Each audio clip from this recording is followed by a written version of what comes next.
Good morning, Greater Latrobe. From the WCAT TV studio, I'm Tyler Nelson alongside Quinlan Mulroy. Coming up in today's show, blood drive consent forms are due today, Mu Alpha Theta is selling raffle tickets for gift baskets and chances to pie a teacher, and Richard Hillwig has a WILDCAT sports update. All this and more on your WCAT TV News. All 16-year-olds sign up to donate blood must return their signed parental consent form to Mrs. Zeza in the senior high nurse's office no later than today to be eligible to participate in this year's drive. You will not be scheduled or permitted to donate unless your signed consent form is turned in today. Any student who took Interior Design 1 in the fall and would be interested in attending a field trip to tour the Falling Water and Kentuck Knob should see Miss Koss in F202 as soon as possible. Mu Alpha Theta is selling raffle tickets for gift baskets and chances to pie a teacher in the face at the next PEP assembly at the end of the month. Stop by their table during Lunch and Learn to purchase your tickets today. Let's get a check on the weather. We go to Ramaya Henderson for your 3-day forecast.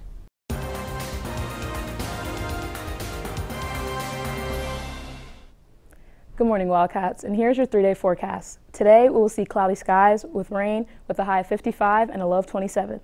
On Friday, expect rain for most of the day with a high of 56 and a low of 45.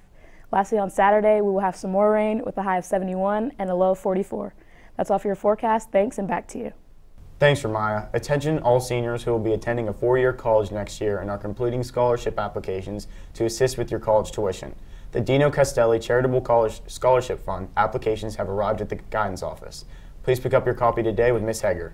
The deadline for completion is April 5th. In addition, many more scholarships are coming into the guidance office at this time. Please check the district scholarship page regularly. We'll be back after this message. Prom will take place on Friday, May 12th at Zone 28. Tickets will go on sale on myschooldance.com beginning Wednesday, March 22nd and ending Wednesday, April 5th. Tickets are $75 per person, and your ticket cost includes appetizers, dinner, dessert, a $20 game card to use for the arcade at Zone 28, unlimited access to bowling and other activities, DJ, and dancing. This dance is open to juniors and seniors. Sophomores can only attend if asked by a junior or a senior. We hope to see you there. Hop on down to the 23rd Annual Rabbit Race 5K that is being held on Saturday, April 8th, starting at 8:30 a.m. at the Latrobe Memorial Stadium. Registration begins at 7 o'clock a.m. and is $25. For more information, visit latroberecreation.org. We go to Richard Hillwig for the WILDCAT Sports Report.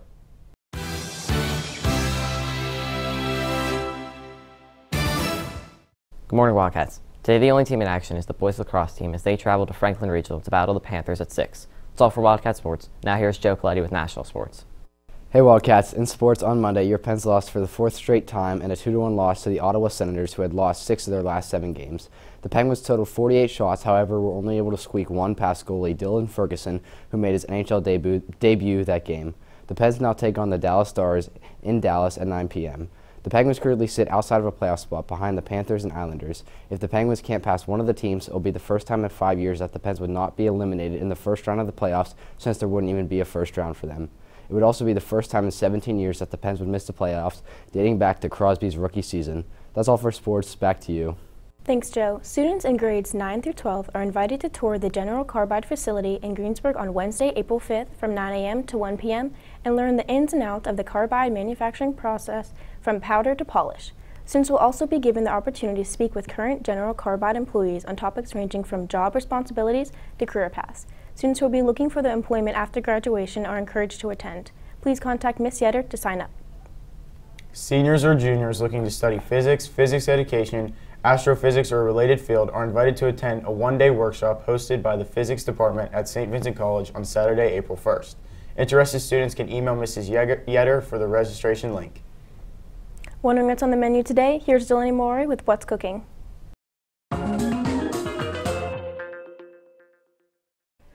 What's Cooking Latrobe? Cooking up in the main line, we have General Tso's chicken with rice and broccoli.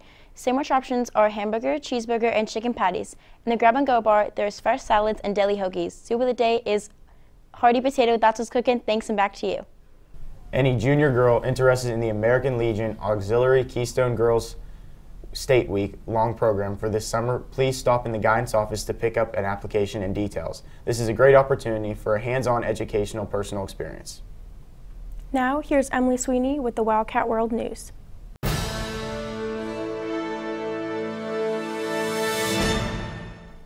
Good morning, Latrobe. Today in world news, Italy is wasting more water every minute due to leaky pipes all around the country. Allowing this to continue is leaving Italy more vulnerable to droughts in the near future. A warning was sent out in January after snowfall dramatically decreased and tides were recorded to be unusually low. Next up, a member of a wealthy family that held investments and leadership roles in various popular retailers was sentenced to a year in prison for insider trading. David Schottenstein and two of his friends made $4.5 million on inside information he learned from his family members. The charges on the two friends were dropped because Schottenstein refused to testify against them, but the charges remain on him. And in local news, a small fire broke out at Bagley Elementary School. Reports say that a plastic container next to a heat lamp started to melt and eventually caught fire. Luckily, it was relatively small and damage was kept to a minimum. That's all for world and local news. Back to you. Thanks for tuning in to this edition of WCAT TV News. Have a great day, Latrobe. We are GL. Go Wildcats!